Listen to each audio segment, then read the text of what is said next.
کلمہ پڑھتے ہی حضرت عمر نے فرمایا یا رسول اللہ جب آپ سچے، قرآن سچا، اسلام سچا، تو چھپ کے نماز پڑھنے کا کیا مطلب ہے؟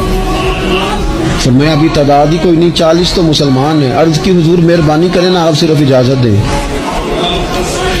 20 لوگوں کی صفیں بنا دی گئیں، ایک صف کے آگے حضرت عمر ہیں، ایک صف کے آگے حضرت امیر حمزہ ہیں۔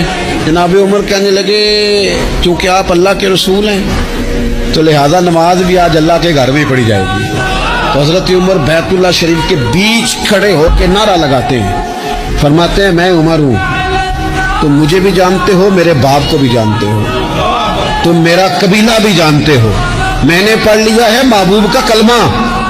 اب جس نے بچے یتیم کرانے ہو اور اپنی بیوی بیوہ کرانی ہو وہ آئے اور مجھے روکے۔